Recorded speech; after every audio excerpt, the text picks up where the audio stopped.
17 जुलाई 1942 world war II भयानक रूप ले चुकी थी। दुनिया की सबसे बड़ी ताकतों के बीच खींचतान जारी थी और खुद को सुपीरियर साबित करने के इनके इरादों ने पूरी दुनिया को तबाही के रास्ते पर लाकर खड़ा कर दिया था।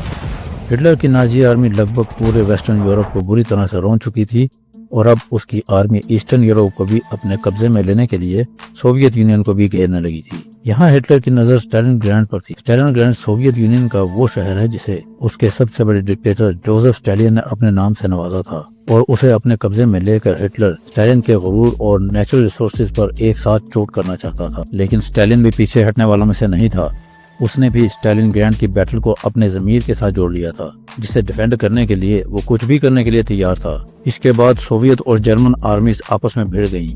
खून की नदियां बहने लगी और चारों तरफ मौत का तांडव छा गया। कई महीनों तक यूं ही खतरनाक जंग जारी रही और जर्मन एयरफोर्स ने स्टालिनग्राड को पूरी तरह से खंडर में बदल दिया। शुरुआत में मिली कामयाबी से हिटलर जश्न मना रहा था, लेकिन असली खेल अभी बाकी था। जैसे ही सर्दी का मौसम आया, बाजी पूरी तरह से पलट गई। हड्डियों को जमा देने वाली ठंड नाजी आर्मी के ताबूत में आखिरी कील साबित होने वाला था। स्टालिन ने सर्दी का फायदा उठाया और अपनी आर्मी को इकट्ठा किया और पूरी ताकत के साथ जर्मन आर्मीज को कुचलने लगा। इस बार सोवियत की तेजी से नाजी आर्मी के पांव उखड़ने लगे थे। सोवियत की रेड आर्मी ने नाजी आर्मी को खदेड़ना शुरू कर दिया। करीब 7 महीने तक चली इस बैटल में स्टालिनग्राड पूरी तरह से बर्बाद हो गया। इसकी सरजमीन लाशों का कब्रिस्तान बन गई और दोनों तरफ से करीब 19 लाख सोल्जर्स मारे गए, जिसने इसे दुनिया की मोस्ट ब्लडीएस्ट बैटल बना दिया। तो ये जानते हैं दुनिया के 2 सबसे खतरनाक लीडरों के बीच हुई इस खूनी जंग की कहानी। आखिर कैसे शुरुआत में जीत रही हिटलर की आर्मी हारने पर मजबूर हो गई और आखिर स्टालिन की वो कौन सी स्ट्रेटेजी थी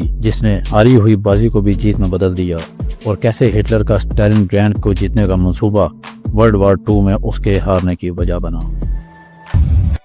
वर्ल्ड वार I खत्म होने के बाद जर्मनी को एलाइड पावर ने वॉर गिल्ट डिक्लेयर करते हुए ट्रेटी ऑफ वर्साई के जरिए इसे टुकड़ों में बांट दिया। उसके कंट्रोल वाली कॉलोनीज को छीनकर उस पर भारी भरकम जुर्माना भी किया। इसलिए जर्मन पब्लिक अपने इन बुरे हालातों के लिए गवर्नमेंट को ही जिम्मेदार मानने लगी थी। जो लोग गवर्नमेंट के खिलाफ सड़कों पर निकले थे, उनमें हिटलर भी शामिल था। हिटलर वर्ल्ड वार I में जर्मन आर्मी का सोल्जर था, जिसने दुश्मन की भारी गोलाबारी के बीच इम्पोर्टेड मैसेजेस को अपनी आर्मी तक पहुंचाने का काम किया था।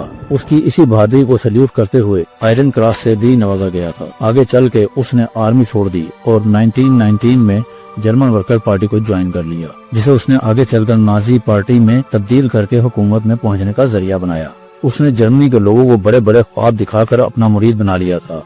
इसका असर 1942 के वोटिंग में देखा, जिसमें उसकी पार्टी सबसे ज्यादा वोट हासिल करने वाली पार्टी बनी। दिन ब दिन हिटलर की पॉपुलैरिटी बढ़ती ही जा रही थी। इसे देखकर जर्मन प्रेसिडेंट पाउल वाल हिंडरबर्ग ने जनवरी 1933 में उसे जर्मन का चांसलर बना दिया। इसके बाद हिटलर ने जर्मनी की सारी पावर्स को अपने हाथों में ले लिया और जर्मनी को कठपुतली की तरह अपने इशारों पर नचाने लगा।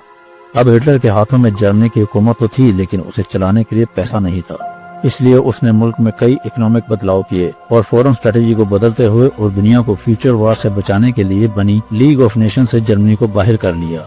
इसके बाद उसने एक और बड़ा स्टेप लेते हुए 7 मार्च 1936 को ट्रेटी ऑफ वर्साई को भी ब्रेक करके राइनलैंड को भी अपने कब्जे में कर लिया। उस वक्त सोवियत यूनियन भी काफी पावर में थी, जिससे जर्मनी नफरत करता था। हिटलर ने तो 1933 में ही चांसलर बनने के बाद से ही जर्मनी में एंटी सोवियत प्रोपेगेंडा शुरू कर दिया था। जर्मनी की हुकूमत अपने हाथों में लेने के बाद उसने एंटी सोवियत अप्रोच को भी बढ़ावा दिया। सोवियत यूनियन को जापान और इटली भी अपने लिए बड़ा खतरा मानते थे, इसलिए जर्मनी ने पहले जापान और फिर इटली के साथ एंटी कमेंटन पैक्ट साइन कर लिया, जिसका मकसद सोवियत यूनियन समेत सभी कम्युनिस्ट ताकतों को कमजोर करना था। इस दौरान हिटलर का मकसद न सिर्फ वर्ल्ड वार के बाद जर्मनी की गवाई गई टेरिटरीज को वापस लाना था, जर्मनी को एक्सपेंड भी करना था। इसके लिए उसकी नाजी आर्मी ने ऑस्ट्रेलिया और फिर चेकोस्लोवाकिया के कई इलाकों को अपने कब्जे में लेकर जर्मनी को एक नई मजबूती दी। हिटलर की इन कोशिशों की वजह से जर्मनी की इकोनॉमिक कंडीशन काफी सुधर गई थी और यहाँ के लोगों की जिंदगी फिर से पटरी पर लौटने लगी थी। लेकिन जर्मनी की बढ़ती हुई ताकत और बेशुमार शोहरत ने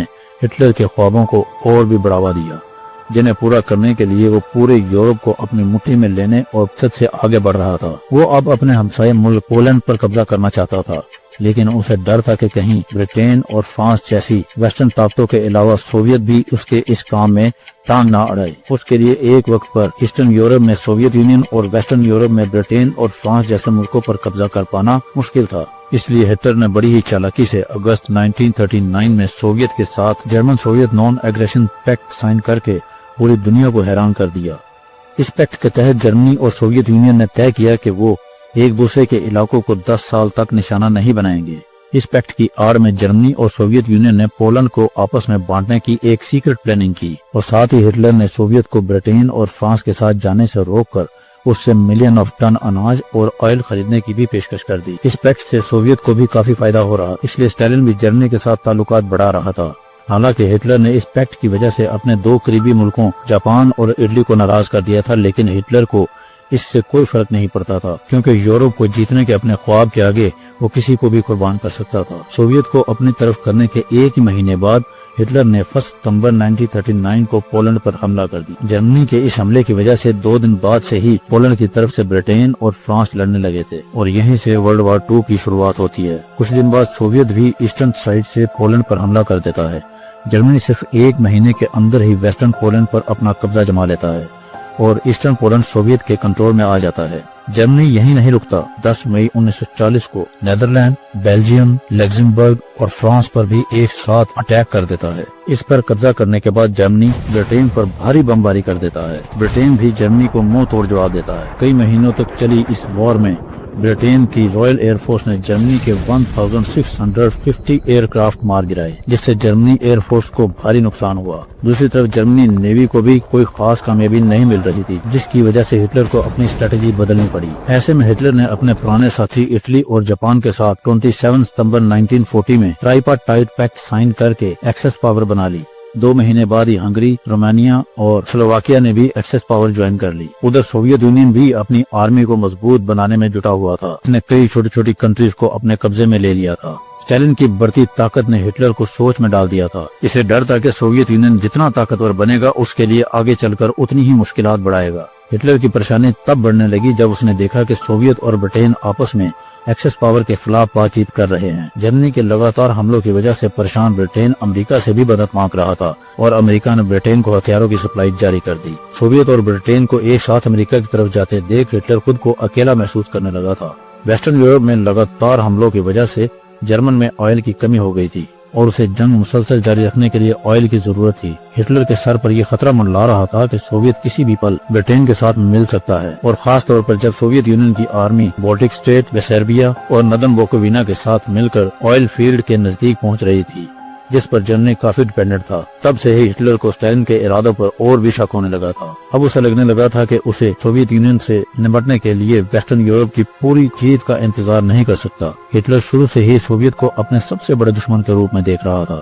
ہٹلر نے اپنی آرمی اور عوام کے دماغ میں بات بٹھا دی تھی کہ جرمنی کے لوگ باقی ملکوں کے عوام سے اوپر ہیں، اور ان کے پاس پورے یورپ پر حکمرانی کرنے کی طاقت ہے۔ ہٹلر شروع سے ہی چاہتا تھا کہ جرمنی کو ایسٹ کی طرف سے ایکسپینڈ کرے، تاکہ اس کے لوگوں کے پاس رہنے کے لیے زیادہ سے زیادہ جگہ ہو۔ اس کے علاوہ سوویت کے کوکیس شہر میں بھی بھاری مقدار میں آئل موجود تھا، جس پر ہٹلر کافی عرصے سے نظر گڑائے بیٹھا تھا۔ اس آئل ریزرو پر قبضہ کر کے نہ صرف وہ اسے اپنی آرمی کے لیے استعمال کر سکتا تھا، بلکہ ایسا ہونے سے سوویت کو بھی کافی نقصان پہنچتا۔ ہٹلر نے ان سبھی وجہوں کو دیکھتے ہوئے جون 1941 میں نان ایگریشن پیکٹ کو توڑ دیا اور سوویت یونین کے خلاف آپریشن باربروسا شروع کر دیا۔ ہٹلر نے سب سے پہلے اپنی آرمی کو نارتھ ویسٹ اسٹیٹ پر قبضہ جمانے کا حکم دیا، تاکہ سوویت کی ریڈ آرمی کا پورا دھیان نارتھ کی طرف لگ جائے اور وہ آسانی سے نیچرل ریسورسز سے بھرپور سوویت کے ساؤتھ پر قبضہ کر سکے۔ ان سب میں جرمنی کو رومانیہ اور فن لینڈ کی آرمی کا بھی پورا ساتھ ملنا تھا۔ ان کنٹریز کو لے کر جرمنی سوویت پر حملہ کر دیتا ہے۔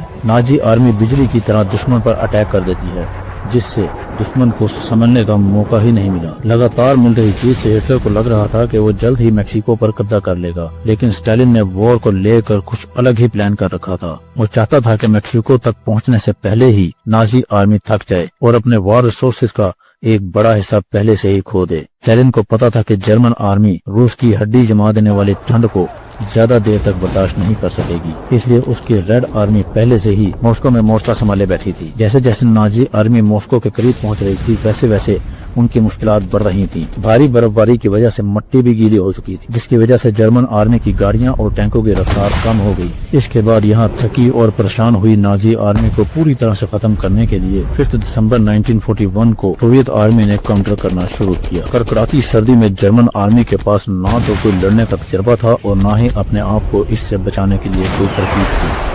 मौसम की खराबी की वजह से जर्मन एयरफोर्स भी अपनी आर्मी तक मदद पहुंचाने में नाकाम हो रही थी। अमेरिका की मदद से सोवियत नाजी आर्मी को रोकने लगी थी। Nazi army Aahista Aahista red army से मात खा रही थी। ठंड का कहर भी जर्मन आर्मी पर बुरी तरह से बरस रहा था। इस तरह इस ऑपरेशन बारबरोसा में जर्मनी ने अपने लगभग 1/3 सोल्जर्स खो दिए थे, जिससे हिटलर मॉस्को को जीतने में नाकाम रहा और इस तरह ऑपरेशन बारबरोसा फेल हो गया। 9 जुलाई को हिटलर ने अपनी आर्मी को स्टालिनग्राड और कोकेशियस शहर पर हमला करने का हुक्म दिया। हिटलर को जल्द से जल्द जंग जीतनी थी। हिटलर का हुक्म मानते हुए नाजी आर्मी को 2 ग्रुप्स में बांट दिया गया, group A, group B. Group A Caucasus शहर की तरफ और ग्रुप बी स्टालिनग्राड की तरफ निकल पड़ा। ग्रुप ए जल्द ही कोकेशियस शहर पर अपना कब्जा जमा लेता है और इधर स्टालिन भी समर वॉरफेयर की तैयारियों में जुटा हुआ था। स्टालिन ने जर्मनी के हमले से पहले ही वहां मौजूद ग्रीन स्टोर्स और डेयरी एनिमल्स को मुल्क के दूसरे हिस्सों में भिजवा दिया। स्टालिन ने औरतों, बच्चों और बूढ़ों सबको दुश्मन के खिलाफ जंग में हिस्सा लेने के लिए मजबूर कर दिया था।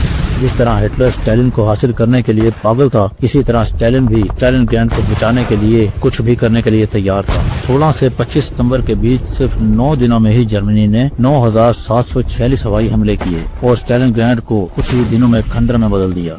अक्टूबर के आते आते स्टालिन के 90% हिस्से को कैप्चर कर लिया गया था। हिटलर जश्न मना रहा था, लेकिन यही जश्न उसकी जिंदगी की सबसे बड़ी भूल साबित होने वाली थी।